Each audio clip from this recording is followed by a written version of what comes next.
Welcome to Legends, a series that delves into the lore within Horizon Forbidden West. In this video, we'll explore one of the most unique cultures we've come across alongside Aloy, a tribe relatively we still know very little about, an empire forged in the belief that knowledge is power. The Quen.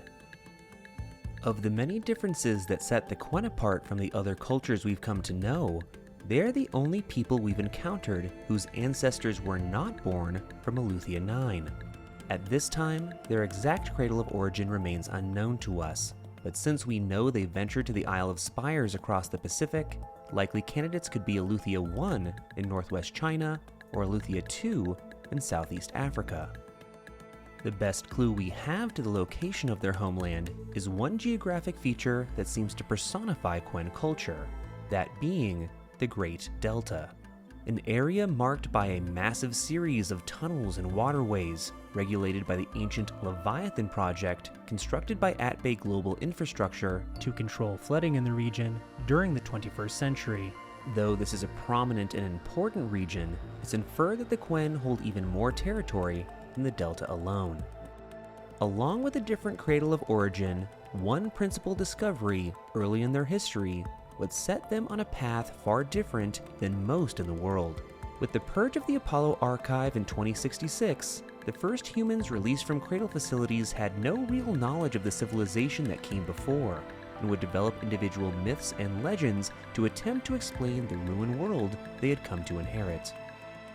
The Quen, however, would stumble upon a technology from the Old Ones that would grant them unparalleled knowledge, accelerating their advancement far beyond their tribal neighbors, the Pharaoh Focus. This discovery would cement their belief that they, the Quen, are the chosen people, with this power left to them alone by the ancestors.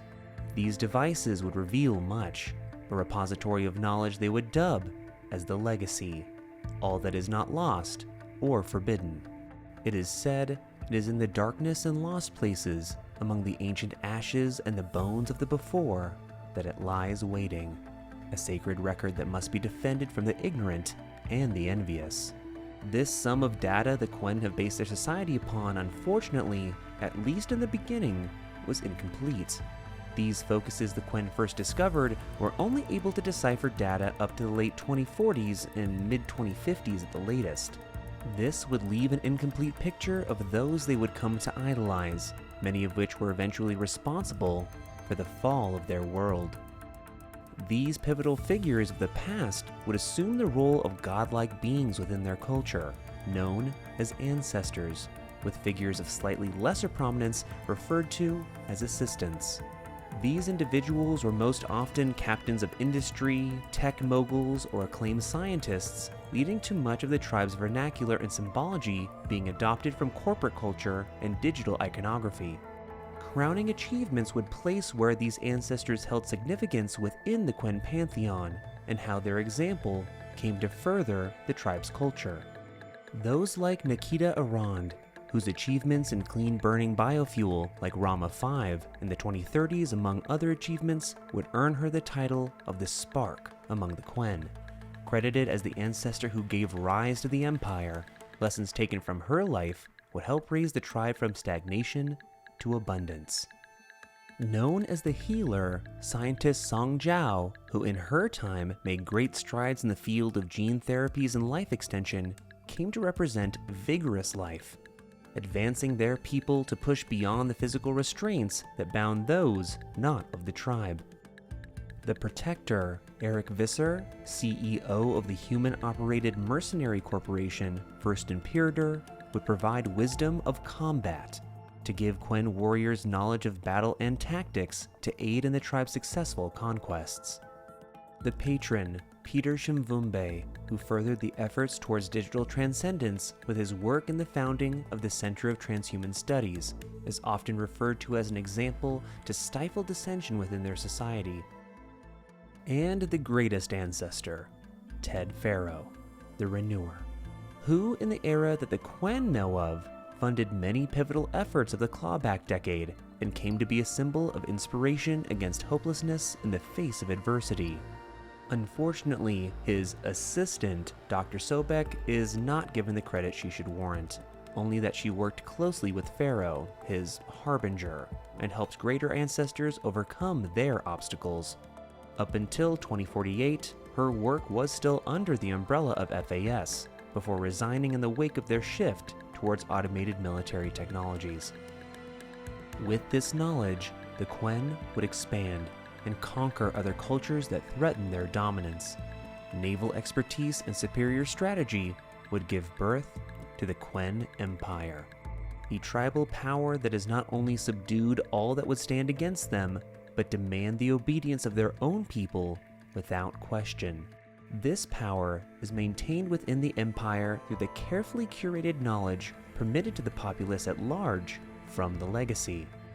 Those responsible for finding further knowledge in the world are diviners. Only a select few are able to pursue and attain this rank at the Research Academy, a rigorous process that demands much of the candidate.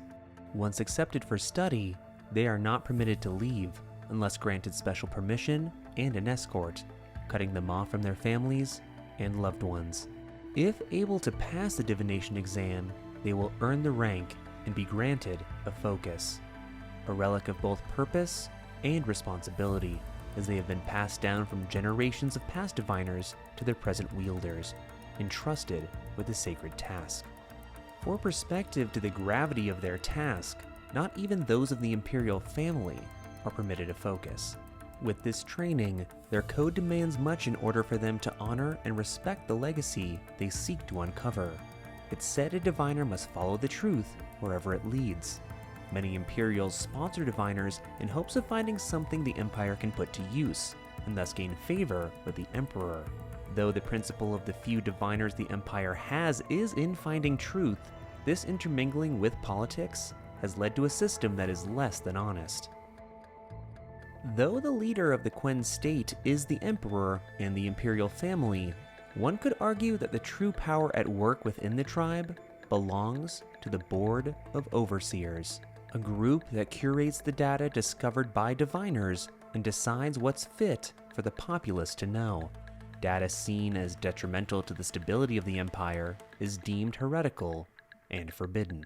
It's for this reason that diviners are only given permission to access certain segments of the legacy, with their overseers only able to view the full gathered knowledge of the tribe in its totality. This system ensures that heretical data can be contained and retrieved before it can spread. This monopoly on information is one of the most important tools of those in power to remain in such positions. With the Board of Overseers establishing a consistent message for the masses, the Board of Compliance sees it enforced and protected. Its officers and covert risk specialists are the eyes and ears of the Imperial House, ensuring the wisdom of the ancestors doesn't fall into the hands of their enemies. All Quen are indoctrinated to watch for any signs of malcontent or disobedience among their neighbors. When reported, compliance officers take action to ensure these rebellious individuals are swiftly dealt with. Interrogation, imprisonment, and worse can be expected by those who don't conform to the standards of compliance, all in the name of security. This often breeds fear and suspicion, with even families turning against one another in hopes of proving loyalty to the Empire and rising above their station. Though the Empire has done its best to regulate information and forbid dissension, there are some among the Quen who work in secret to undermine the establishment and empower the masses with knowledge that could inspire change, a dangerous but noble calling.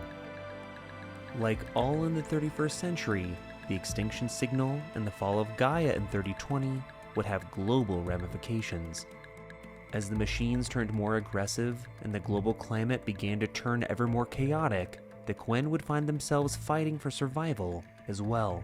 Terrible storms and blistering droughts would plague their people. The Great Delta, an area crucial to the tribe, was now embattled by constant flooding, causing many deaths and crops to fail en masse, leading the Quen to face a slow and painful end from starvation. In response, the cousin of the Emperor would propose an expedition to the fabled city of San Francisco. Across the ocean, in this place of great importance to their ancestors, would surely hold the answers to saving the tribe and return the Quen to their former glory. Convinced, the Emperor would bestow the title of CO upon his cousin, the first in 5 generations, as one who wields the legacy for the good of the Empire. By the decree of the Emperor, all of the tribe's efforts would be set on seeing this goal fulfilled, the most important undertaking of this generation. It would take 7 years to see the flotilla completed, and once finished, the fleet of the Eastern Expedition, led by the esteemed Admiral Garrett, would set sail across the great ocean, with the fate of the Empire at stake. A journey fraught with peril and death. The expedition would soon discover this freakish weather stretched far beyond their homeland. Violent storms would claim many ships and the souls aboard them. Roughly halfway through the voyage, a typhoon would force the fleet in two, neither knowing the fate of the other. The CO, along with Overseer Bohai and Diviner Alva, would make their way to their intended destination, with their ships making landfall on the eastern coast of the Isle of Spires. The others who survived were forced south.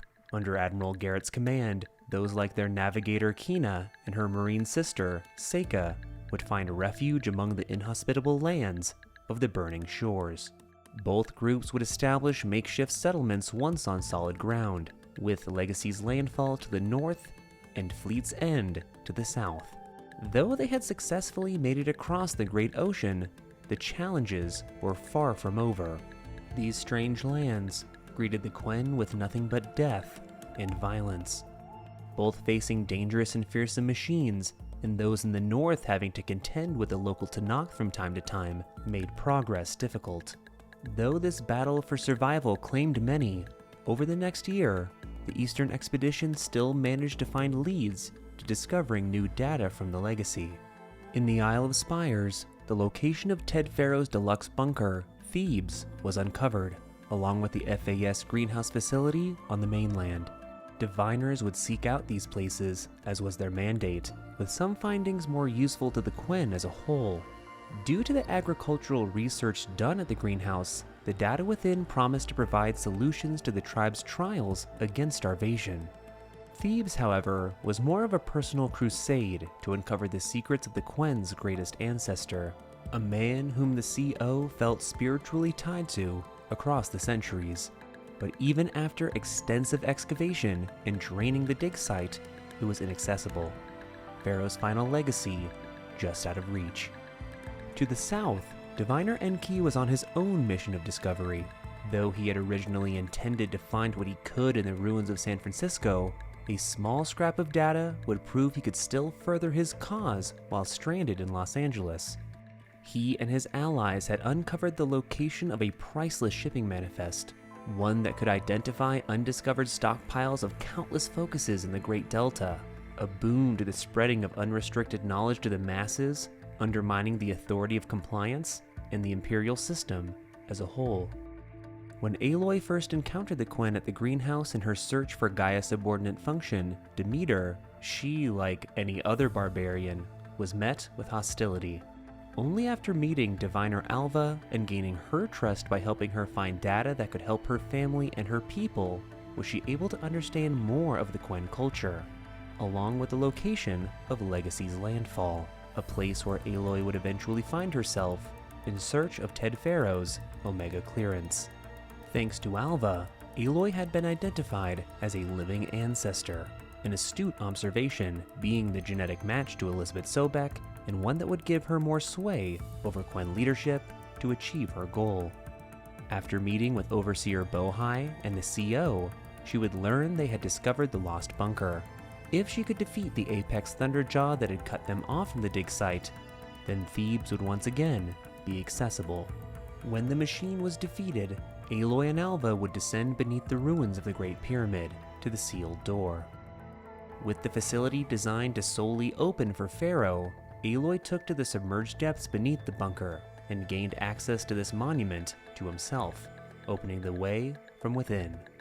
It was only then Aloy discovered the CO's distorted view of the Legacy, viewing himself as the living essence of Ted, and Aloy as the reincarnation of his assistant. In the deepest recesses of Thebes, Aloy would find and claim his Omega clearance, along with a truly horrifying discovery. Twisted and monstrous mutation Ted Faro had endured into the 31st century, a fact the CO was less than enthused to discover. He ordered what Ted had become to be put to the torch, and in so doing, triggered a fail-safe self-destruction sequence in the event of his death. In the lava-strewn destruction, the CO would perish, crushed under the massive statued head of Pharaoh. But luckily, Aloy and Alva were able to escape. After convincing Overseer Bohai of a narrative that would turn this debacle into a victory for himself, they were permitted to live, and Alva was instructed to accompany Aloy to report back on her efforts, a mission the Diviner was all too happy to accept. Though friends were lost and captured, Aloy and her allies were able to finally bring the fight to the Zeniths.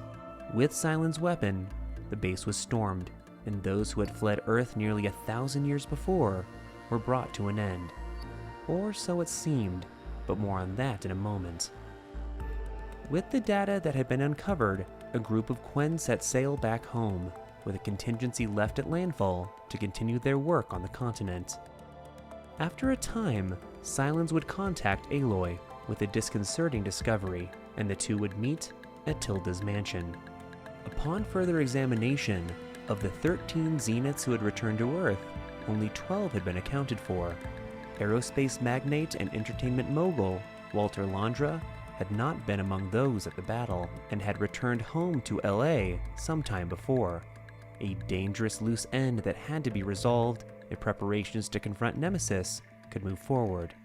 With his charisma and the Quen's pre-existing devotion to their ancestors, when Walter appeared before a subsect of the tribe, they couldn't help but feel they were in the presence of a deity of pure light and hope.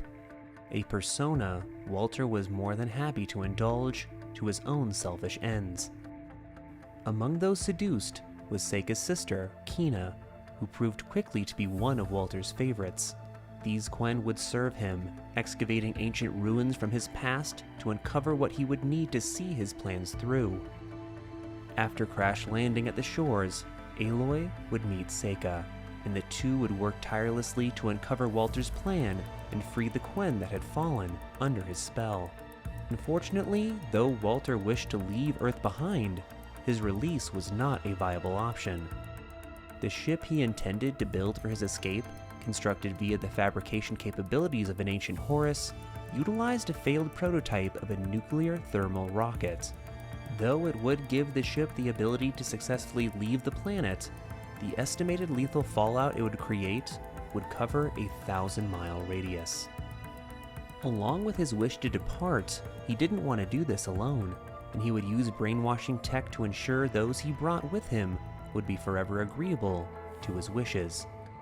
Luckily, thanks to the assistance of Walter's personal AI, Nova, Aloy and Seika would eventually save Kina, but the crafty Zenith had one more plan up his sleeve.